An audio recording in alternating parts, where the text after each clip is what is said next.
if you think about a journey, it's from A to B, but there's a vehicle that gets you from A to B. The topic of divine inspiration came to me because I was thinking about what vehicle gets us from A to B. Because if that vehicle is constantly pain, if that vehicle is constantly a response to trauma, if that vehicle is constantly negative and resent and revengeful, and I'm going to get back at this person, you may get to B. In fact, you probably will get to B. You'll probably get to be even quicker than you would with the divine inspiration, just because of the deep motivation that it gives you. But for the long term, what is that doing to us? And it made me think about, like, for the long term, what is that doing to us? I think about myself in secondary school a lot, and I was so jolly and happy and just blasé about so many things. And then due to pain, it literally made me the opposite. I ended up getting a lot more monetary gain in the areas that I speak about heavily, but at what cost? It's a great passage in the Bible, and it speaks about what is a man who gains the whole world but loses his soul in the process. What are we if we gain everything and we make like materia our deity, which means our altar, basically, like we worship materia? Are we? Who are we if we gain everything? We gain all this material, we gain all of this stuff, but we lose ourself, we lose our soul, we lose the very essence of our character in the process of doing it. And that's why it made me think about divine motivation. As I'm spending a lot of time reflecting, I'm thinking about the character. As I go through this stage of developing into that next character, into taking everything I'm doing and timesing it by two, timesing it by three, just upping the levels. I was thinking a lot about, like, well, what's going to motivate me this time? Because I don't think it's healthy to spend all your life motivated by pain and trauma. It doesn't have to be like that. And when I say divine inspiration, I think about the relationship that we have with God, or the relationship that we have with something outside of ourselves, outside of the material, outside of the physical world. What is pulling us? There's a fantastic experiment where they get a mouse and they put it in this cage, and on one side of the cage, they whiff the smell of cheese, which makes the mouse run towards the cheese. Then they tried the other side of the cage where they whiffed the smell of a cat, and the mouse ended up when they whiffed the smell of a cat, and the mouse ended up running faster. The mouse ended up running faster when they whiffed the smell of a cat behind it. That, with everything, is a healthy balance. We got to run towards the thing that we want, but we're also running away from something that we don't want to be. You're running away from a person that you don't want to be. Um, but for me, I think divine inspiration is running towards the person you want to be. And why do you want to be that person?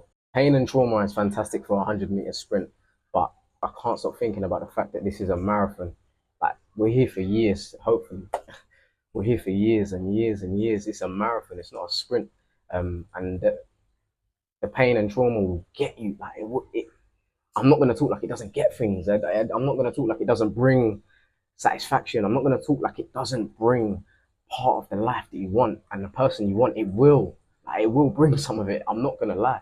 But it's about, like, when we get there, and when it's time for the next phase, and when it's time to develop again, what is our motivation? What is our inspiration? Is it of divine, or is it of resent? Is it of revenge? Damn, it's a big topic, and it's one of those topics that's just completely missed. Nobody touches on it. There's a lot of how to do this, how to make money, how to do this, how to get big, how to get strong, how to get rich, how to get this, how to get that. And it's like, great, I want all of that stuff, fantastic. Especially, like, you should be chasing all of that stuff. We should be looking to get in the best physical shape that we can. We should be looking to get as physically competent in the combat realm as possible. Wrestling, jiu-jitsu, fighting, Muay Thai, boxing, whatever you flipping name it, whatever it is, you should be looking to master one of them. You should be looking to become intellectually incredible, intelligent, the most intelligent person that your family know, so that they go to you for the information. The reason why I think it's so important for us to become so exceptional in these metrics is because your family is going to look somewhere for information. Your family is going to look somewhere for inspiration. Your family is going to look somewhere. Your friends are going to look somewhere. Your partner, your kids, they're going to look somewhere for inspiration. And if you're not providing it, if you're not inspiring truly, then they'll get it elsewhere. They will get it elsewhere. People are going to get the things that they want, but they'll get them elsewhere. So I think about getting to that place where, I don't want to go off topic at all, but something that's been so prevalent in my mind, especially across the last couple of days, is having a divine inspiration, having a truly divine inspiration, and not leaning on trauma and pain anymore, not leaning on resent anymore. There's some people in my mind I've had to just forgive. I've had to go through a process of forgiving and letting go. Forgiveness is not just for them, it's for you, so you can move on. And for me, something I found really scary was I thought, am I gonna be the killer without that resent? Am I still gonna be that killer that wakes up and does the thing without that resent? Am I still gonna crush the day without that resent? And I'm finding that yeah, you will.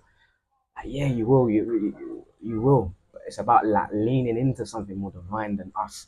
The things above that our body just wants. Like there's something above that. There's an inspiration above that.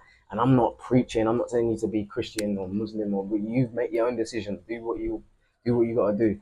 But there's something. If you can't see that, there's something so much bigger than us. Thing I believe we need to lean into in order to get that divine inspiration. Um, yeah, that's the last thing I'll leave you with is a passage that is so close to my heart and I can't stop thinking about is what is a man who gains the whole world but loses his soul in the spirit? What? That's the wrong passage.